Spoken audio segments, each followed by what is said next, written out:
Good morning, good afternoon, good evening. जब भी आप इस वीडियो को देख रहे हैं, मेरा नाम है सचिन यादव और मैं आपका मैथ टीचर। आज आप लोगों के लिए लेकर आया हूँ क्लास 6 की एनसीईआरटी की बुक का ये चैप्टर अंडरस्टैंडिंग एलिमेंट्री शेप्स और चैप्टर 5 है ये हमारा। और क्लास 6 की एनसीईआरटी की बुक की एक्सरसाइज हम करने वाले हैं बेसिकली 5.4 एंड जो रिमेनिंग पार्ट है 5.4 का वो करेंगे एंड एक्सरसाइज 5.5 इसके भी कुछ क्वेश्चन हम आज करेंगे। तो let's start with this. First of all मैंने आपको 6 क्वेश्चन तक करा दिया था, तो आज हम 7th क्वेश्चन से स्टार्ट करते हैं। क्वेश्चन नंबर 7 आप एनसीईआरटी का देखिए। Question 7 fill in the blanks है। बोला fill in the blanks with acute, obtuse, right और स्ट्रेट एंगल। तो मैंने आपको स्टूडेंट्स बताया था कि एक्यूट एंगल वो एंगल होते हैं जो लेस देन 90 होते हैं, ऑब्ट्यूज एंगल वो होते हैं जो आपके 90 to 180 के बीच में होते हैं, स्ट्रेट एंगल आपका वो होता है जो बेसिकली एक 180 के बीच में होता है, और राइट एंगल वो होता है जो एग्जैक्टली 90 के इक्वल होता है। ठीक है, तो सबसे पहले एक्यूट की बात कर लेते हैं। ठीक है, एक्यूट लेस देन 90। ठीक है, एक बार आप समझ लेंगे फिर से। आपकी बात करते हैं ऑब्ट्यूज की, more than 90 but less than 180 degree. ठीक है, फिर राइट एंगल की अगर हम बात करें आपके, तो राइट एंगल आपका कितना होता है 90 डिग्री की इक्वल। ठीक है, और स्ट्रेट एंगल आप सभी को पता है 180 डिग्री को बोलते हैं। तो इतना आप नोट कर लीजिए। इसके बाद हम ये जो फिल इन द ब्लैंक्स है बेसिकली वो हम करेंगे। वीडियो को पॉज करके इसको नोट डाउन कर लीजिएगा। अब मैं आपको क्वेश्चंस में जो फिल इन द ब्लैंक्स है वो कराने वाला हूँ। तो बेसिकली आपको एक बार इसको देखना है, समझना है। क्वेश्चन बोल रहा है an angle whose measure is less than that of a right angle is. एक ऐसा एंगल जिसका जो मेजरमेंट है वो लेस देन है किससे, एक राइट एंगल से। तो वो कैसा एंगल होता है, एक्यूट एंगल होता है। ठीक है, इसके बाद हम बात करते हैं पार्ट बी की। पार्ट बी की अगर हम बात करें, an angle whose measure is greater than that of a right angle is. Right angle से ग्रेटर हो उसका मेजरमेंट, तो वो ऑब्ट्यूज एंगल होता है। ठीक है, ऑब्ट्यूज एंगल बी पार्ट में आएगा। फिर आपका सी पार्ट बोल रहा है कि एक ऐसा angle whose measure is sum of the measure of two right angles. दो राइट एंगल्स के मेजरमेंट यानी 90 + 90, दो राइट एंगल होंगे 90 + 90 इसके मेजरमेंट के इक्वल हो, तो आपको पता है वो कितना होता है 180 डिग्री होता है। फिर हम बात करते हैं अगर डी पार्ट की, तो डी पार्ट आपको बोल रहा है when the sum of the measure of two angle is that of a right angle then each one of them is. अगर किसी का मेजरमेंट टू एंगल्स की बराबर हो, when the sum of the measure of two angle is that of a right angle then each one of them is less than 90, या complementary angle आप कह सकते हो। ठीक है, जब कोई भी सम दो एंगल्स का कितना होगा, राइट एंगल होगा, दो एंगल का सम राइट एंगल मतलब 90 डिग्री होगा। तो बोल रहा है then each one of them is, उनमें से दोनों में से जो एंगल होंगे हर एंगल वो लेस देन होगा 90 डिग्री। ठीक है, वैसे इनको कॉम्प्लीमेंट्री एंगल भी बोल सकते हैं। ई की बात करें, when the sum of the measure of two angles is that of a straight angle and if one of them is acute then the other should be obtuse. जो अगला एंगल होगा दूसरा वाला वो ऑब्ट्यूज एंगल होगा, obvious सी बात है। तो ई पार्ट में आप ऑब्ट्यूज डाल दीजिएगा। ठीक है, अगर एक उसका एक्यूट होगा तो दूसरा ऑब्ट्यूज होगा। क्यों, रीजन बताता हूँ। अगर एक एक्यूट है 90 से कम है तो ऑब्वियस सी बात है दोनों का सम 180 होना चाहिए। ठीक है, तो एक अगर 90 से लेस है, लेट आप 80 लेट कर लो, तो दूसरा ऑटोमेटिकली 100 आएगा ना, और जब 100 आएगा तो वो ऑब्ट्यूज ही होगा। तो इस तरीके से आप 7th के सारे fill in the blanks fill कर सकते हो, समझ सकते हो और लिख सकते हो, नोट डाउन कर सकते हो वीडियो को पॉज करके। अब मैं आपको लेके चल रहा हूँ क्वेश्चन नंबर 8 पे। क्वेश्चन नंबर 8 देखेंगे, exercise 5.4 question number 8। Question number 8 बोल रहा है आपको find the measure of angle shown in the figure, each figure first estimate that what your eyes and then actual measure with a protractor. तो I hope मैंने ये question शायद पिछली video में भी करा दिया था, 7th 8 तक मैंने करा दिया था, लेकिन कोई बात नहीं, एक बार दोबारा से देख लीजिए। फर्स्ट वाला जो है फर्स्ट पार्ट उसमें एस्टिमेट करना है, तो ऑब्वियस सी बात है ये एंगल 60 डिग्री के आसपास दिख रहा है। बाकी आप देख लेना, एस्टिमेट कर लेना, प्रोटेक्टर से आप नाप के मेजरमेंट करके और बता सकते हैं। फिर बोला find the angle mirror between the hands of the clock in each figure. 9th question. 8 के बाकी पार्ट आप ऐसे ही कर लीजिएगा, मैं 9th बता रहा हूँ। 9th का भी एक पार्ट मैं आपको कराऊंगा, बाकी आपको करने हैं। बोला find the angle mirror between the hand of the clock in each figure. Her figure में एंगल मिरर बताओ। तो पहले फिगर में आप जैसा कि देख पा रहे हैं एक वॉच है और उसमें एक सुई यहाँ पे 9 पे है और दूसरी 12 पे है, तो एंगल इनके बीच में कितने का बन रहा है? 90 डिग्री का बन रहा है। कितने डिग्री का? 90 डिग्री का बन रहा है। तो आई होप आपको यहाँ तक समझ में आ गया होगा।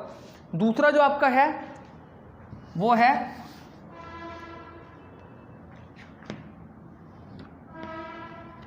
कितना?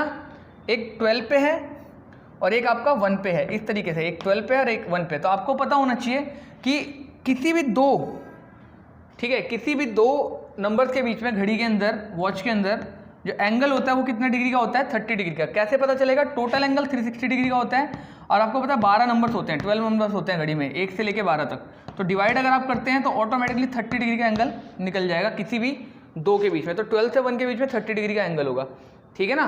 तो आपको मेजरमेंट करना है प्रोटेक्टर से, आप चेक कर सकते हैं, कंफर्म कर सकते हैं और उसके अकॉर्डिंग आप लिख सकते हैं। अब हम बात करते हैं क्वेश्चन नंबर 10 की। बाकी पार्ट आप कर लीजिएगा इसके, ठीक है। क्वेश्चन 10 है, इसमें एक सेकंड होल्ड करेंगे। क्वेश्चन नंबर 10 भी वही है, इन्वेस्टिगेट करना है। तो इन the figure given the angle measure 30 degree, look at the same figure through a magnifying glass, does the angle become larger, does the size of the angle change.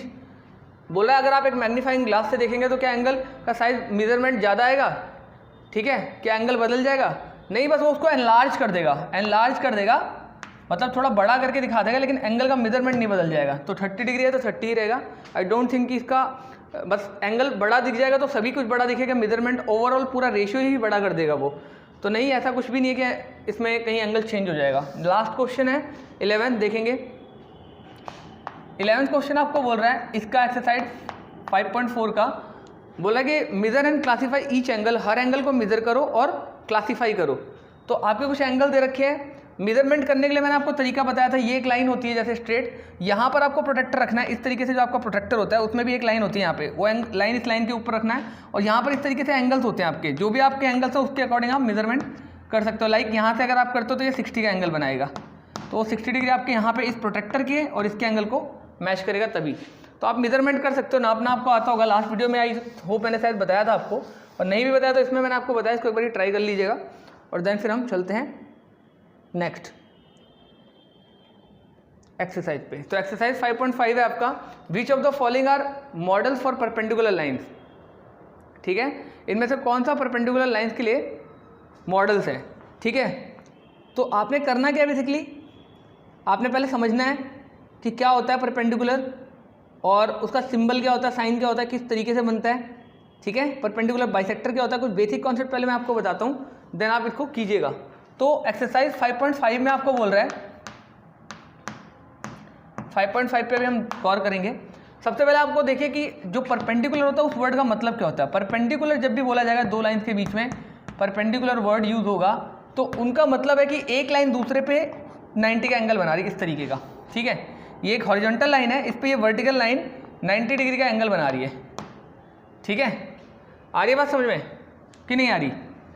अब 90 degree का जो angle बना रही है उसको आप ध्यान से थोड़ा देखिएगा, ठीक है।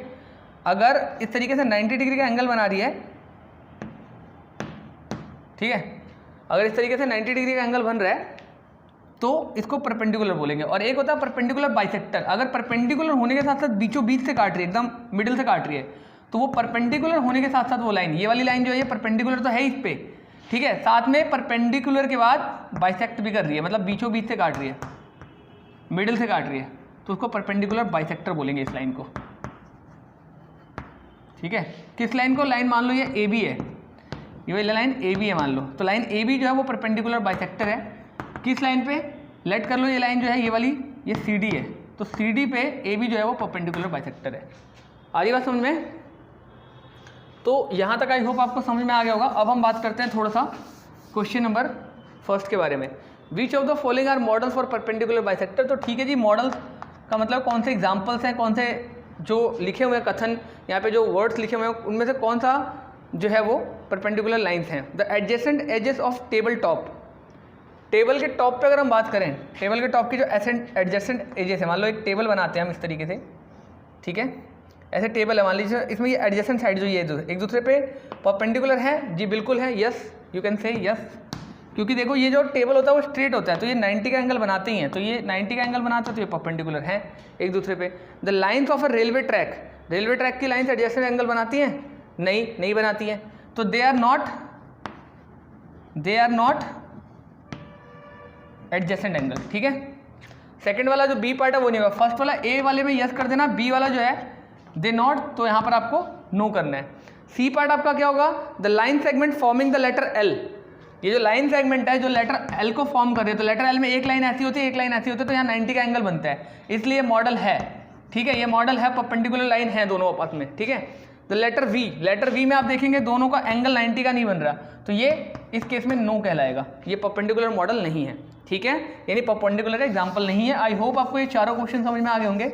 इसके बाद हम बात करते हैं सेकंड क्वेश्चन की, ठीक है।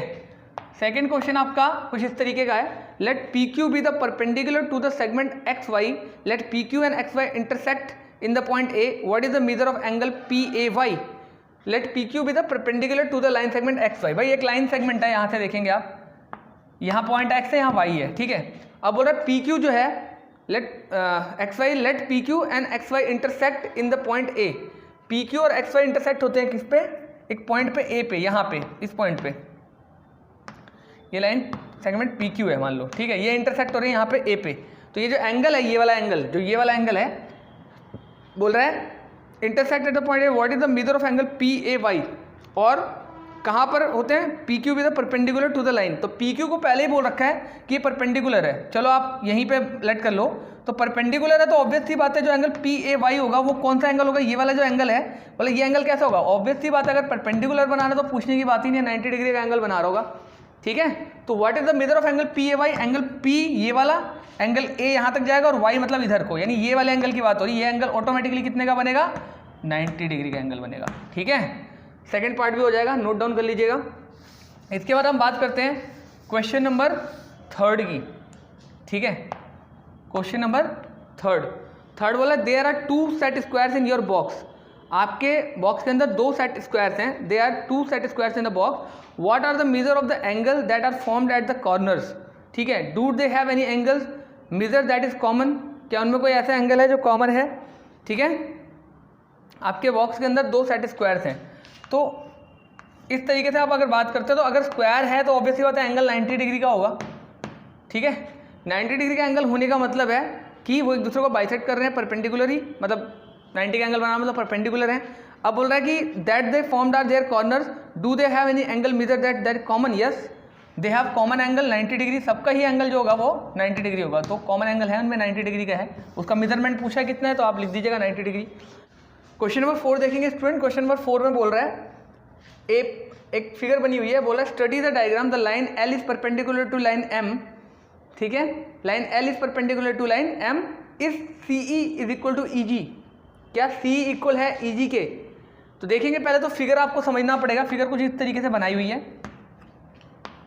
ये आपकी लाइन है, ठीक है एल, ये लाइन है आपकी एम, ठीक है, यहाँ पे एम लिखा हुआ है और आपके बीच बीच में गैप दिए हुए हैं, आप ध्यान देंगे।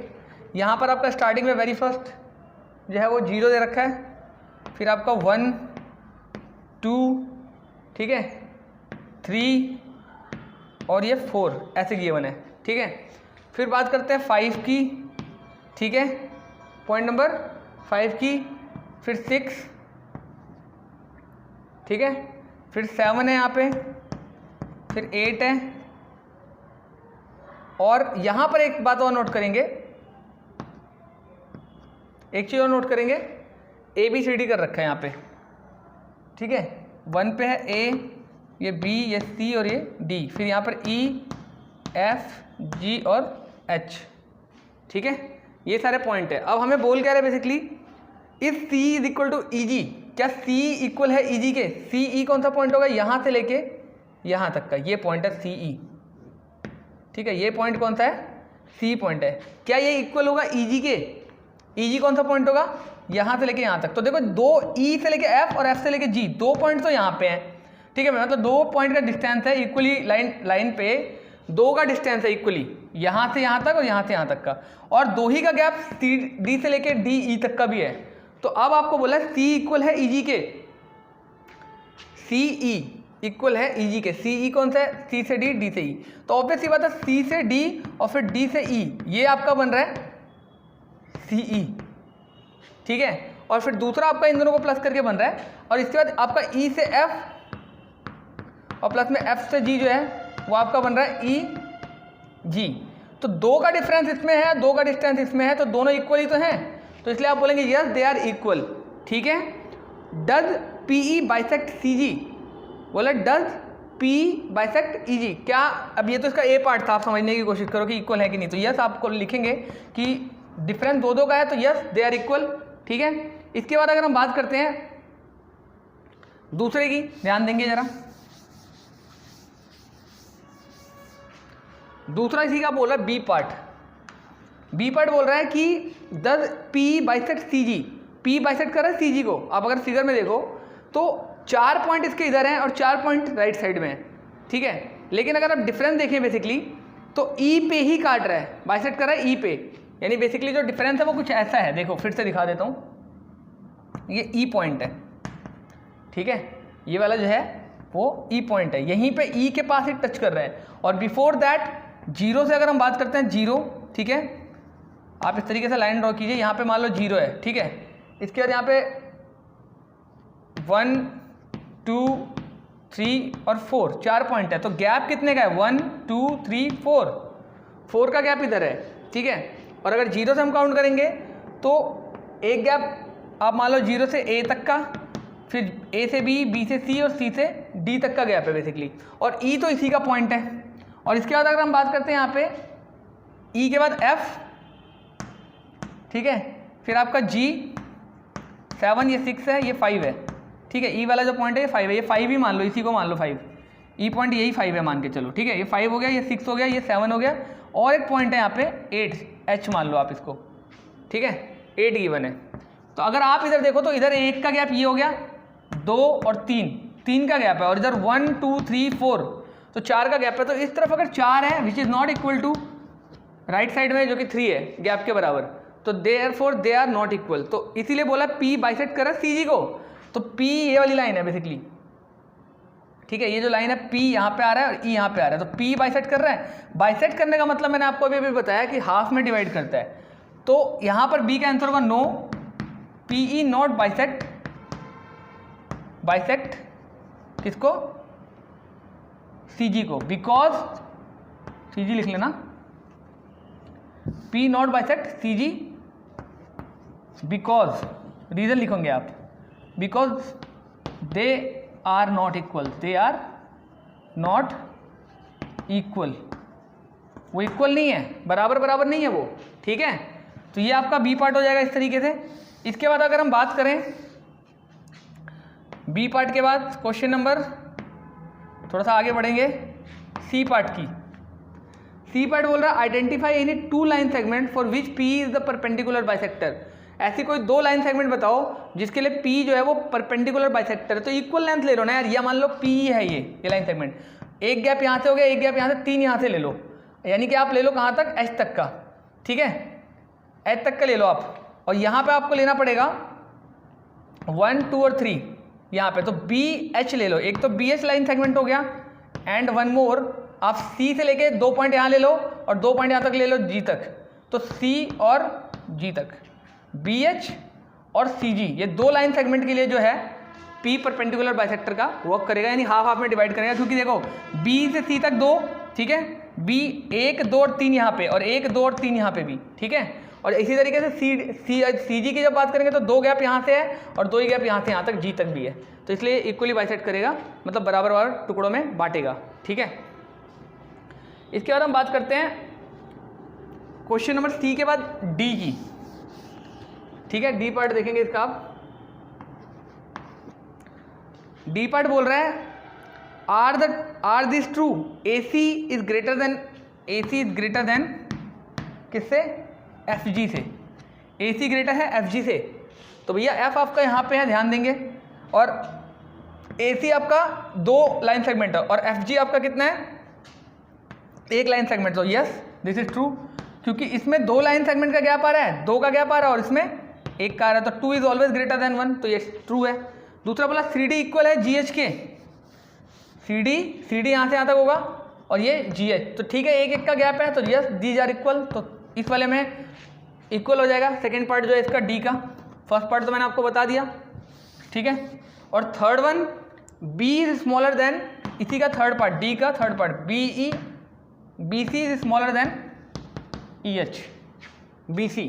तो बी सी कौन सा है, बी से सी तक और ई से लेके एच तक, ई से लेके एच तक। तो 1 2 3 का गैप यहाँ पे है और इसमें बी सी में 1 का गैप है, तो इधर 1 आएगा और इधर 3। तो yes it is true because B C की लेंथ जो है वो छोटी है किससे, ई एच से। तो यहाँ तक बेसिकली आपको सारी चीज़ें समझ में आ गई होंगी। अब हम बात करते हैं नेक्स्ट पार्ट की, ठीक है। तो ये आपके 4 पार्ट थे इस एक्सरसाइज के, चारों पार्ट फिनिश हो गए हैं। एक्सरसाइज 5.4 और 5.3 यहाँ तक खत्म हो चुकी है स्टूडेंट। मिलते हैं नेक्स्ट वीडियो में एक नई एक्सरसाइज के तहत। तब तक आप बाकी जितने क्वेश्चन हैं, एग्जाम्पल हैं, पिछली एक्सरसाइज के क्वेश्चन हैं, डाउट्स हैं, उसको प्रैक्टिस कीजिए, निकालिए। और अगर कोई डाउट आता है तो आप लाइव क्लासेस में मेरे से पूछ सकते हैं, क्वेरी कर सकते हैं, जो नंबर्स हैं उन पर। और मिलते हैं नेक्स्ट क्लास में। Till then take care, have a good day, bye.